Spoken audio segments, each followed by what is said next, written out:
Bismillahirrahmanirrahim. Alhamdulillah wadi masih diberi nikmat, mugi-mugi istiqomah ngaji manfaat barokah fid dini wad dunya wal akhirah. Bismillahirrahmanirrahim. Qauluhu faslun ay hada faslun utawi iki ku ana fasal suci. Takbir fasal wa yuqatalu ahlul bagyi bisalah sati syara'id. Kimbahas masalah bugot. Bugot itu siapa? Bugot itu firqatun muslimuna mukhalifuna lil imamil adil. Jadi orang-orang atau kelompok Islam yang mana di situ adalah memberontak kepada imam yang adil. Nah, ini yang menjadi problem kita. Jadi meskipun statusnya adalah Islam, tapi ketika dia memberontak atau statusnya bugot kepada imam yang adil, maka nantinya ada hukuman tersendiri bagi bugot tersebut. Qauluhu wa yuqatalu lan den pateni sapa ahlul bagyi sapa ahli bugot pemberontak. Ayuqatiluhum al imam dalam syarae. Imam nanti yang memutuskan bugot ini akan dibunuh, dipateni. Dengan catatan bugot ikut dipateni dibunuh bisalah sati syara'ita. Kelawan telu pira-pira syarat. 3 syarat ini nantinya ketika sudah ada pada kelompok tersebut, maka kelompok tersebut dikatakan bugot atau pemberontak kepada imam yang adil dan itu nantinya akan dibunuh. Soalnya pun nanti bahaya, nek enggak sampai dibunuh nantinya akan menyebar. Dia akan mencari kelompok-kelompok baru untuk dijadikan teman sebagai pemberontak pemerintah. Bahaya nantinya. Pertama syaratnya telu ayyakunu. Rupane yen to ana sapa ahlul bagyi, ana iku fi manaatin ing dalem kekuatan. Jadi yang namanya bugot, memberontak seorang pemerintah yang imam yang adil, itu dia dihukum bunuh ketika memang dia adalah orang yang punya kekuatan. Jadi dene enggak punya kekuatan, enggak punya daya, yo dikatakan memberontak ke pemerintah enggak bisa.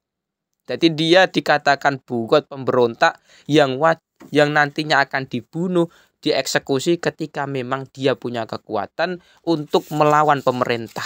Wa ayakuna lan yen to ana lahum iku keduwe bugot apa takwilun apa tawil saigun ingkang memper-memper. Jadi nantinya bugot itu punya alasan, punya takwil yang kemungkinan bisa benar bisa salah. Nah, ini yang nantinya perlu kita perdalami lagi. Artinya ngeten. Seorang bugot, kelompok bugot atau pemberontak, dia ketika melawan atau memberontak pemerintah itu pasti ada takwil, ada alasan yang mana dia iki mau kok sampai memberontak pemerintah itu alasannya apa. Nah, ini juga nantinya perlu kita perdalami lagi. Makanya ketika ada sebuah pemerintahan yang mana di situ kok diberontak oleh masyarakat atau kelompok-kelompok tersebut, maka kita harus tahu alasan kenapa kok masyarakat sampai memberontak itu ada apa. Apakah ada pembunuhan yang belum bisa tertuntas siapa pelakunya, atau memang ada pemerintah yang korupsi atau bagaimana. Jadi kemungkinannya imame sing lacut, imame sing korupsi, atau imame melakukan sesuatu perkara yang memang di situ dilarang syariat terus akhirnya didemo oleh masyarakat.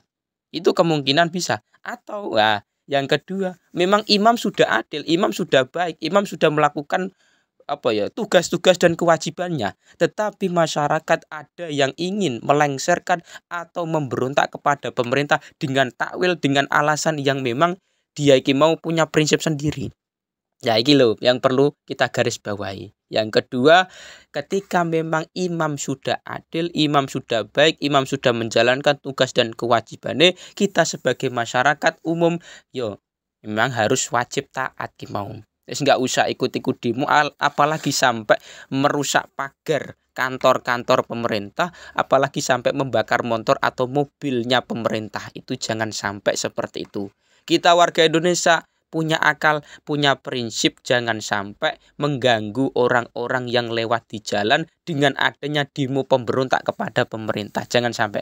Kalau memang pemerintah salah, yuk dirembuk, dimusyawarahkan bagaimana nanti solusinya. Apakah pemerintah ini kita jebloskan penjara lewat polisi atau bagaimana? Tapi jangan sampai memberontak demo seperti itu besar-besaran sampai mengganggu masyarakat yang ingin menggunakan fasilitas umum yaitu jalan raya. Nah itu nantinya bermasalah Imam. Qauluhu walayuk talu. Walayuk talu lan ora den pateni sapa asiruhum sapa boyongane bugot. Ketika nantinya bugot orang yang memberontak pemerintah itu adalah orang yang memang kelompok yang bisa membawa boyongan. Jadi dia ini punya tawanan. Misalkan ya, kelompok bugot ada 100 orang. Dia berhasil mentawan orang misalkan 5 orang. Maka 5 orang yang menjadi boyongan iki mau. Itu bukan golongan dari bugot. Tapi dia statusnya adalah asiruhum. Dan itu tidak boleh kita bunuh. Artinya ngeten. Yang kita eksekusi, kita bunuh adalah bugotnya. Pelaku pemberontak kepada imam yang adil. Imam yang sudah baik. Kok diberontak, maka kelompok itu yang perlu kita eksekusi atau kita bunuh. Tetapi boyongane orang yang ditawan itu tidak masuk tidak masuk hukuman kita bunuh, tidak. Karena apa? Dia statusnya adalah boyongan atau tawanan dari mereka. Wala yugnamu, lah hartane bagaimana? Wala yugnamu lan ora den jara sop apa maluhum apa bondone asirihim. Dan harta dari boyongan tersebut maka tidak boleh dibagi rata atau diambil, dirampas, itu enggak boleh. Nah, disetatuskan ghanimah itu tidak bisa. Jadi misalkan 100 orang bugot, terus dia berhasil mentawan 5 orang misalkan, terus memberontak kepada pemerintah, maka 5 orang yang statusnya adalah asiruhum tidak boleh kita bunuh, dan harta dari 5 orang itu tidak boleh kita ambil, kita rampas, terus kita masukkan ke kas negara, nggak bisa. Karena beda statusnya antara orang yang ditawan atau orang yang diboyong dengan orang yang memboyong atau orang yang mentawan alias bugot tadi, ku beda hukumnya.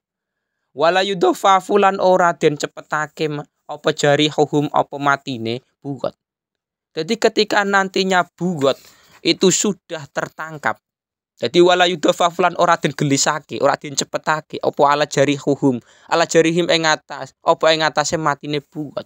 Status bugot ketika sudah tertangkap, dia benar-benar adalah orang yang memberontak kepada imam yang adil, maka dia dibunuh.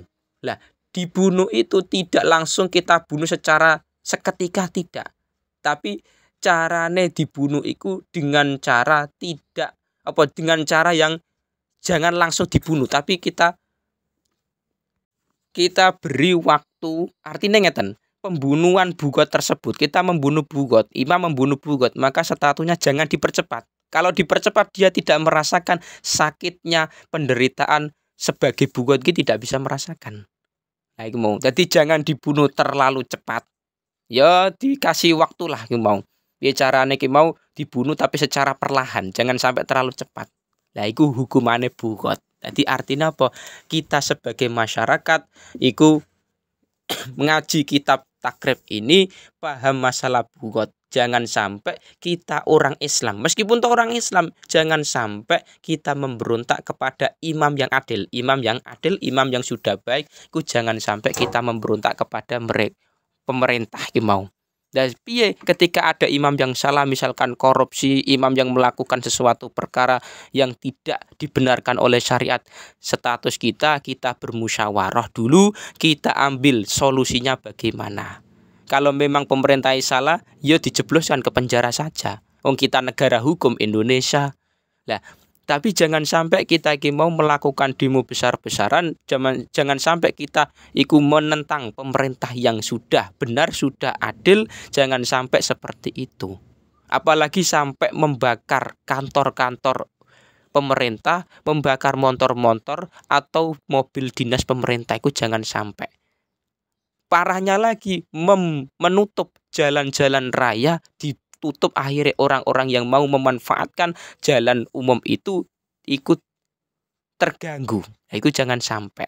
Makanya doa kita mugi-mugi anak turun kita, masyarakat kita hidup damai, diberikan pemerintah yang adil, pemerintah yang bisa melaksanakan tugas dan kewajibannya dengan baik.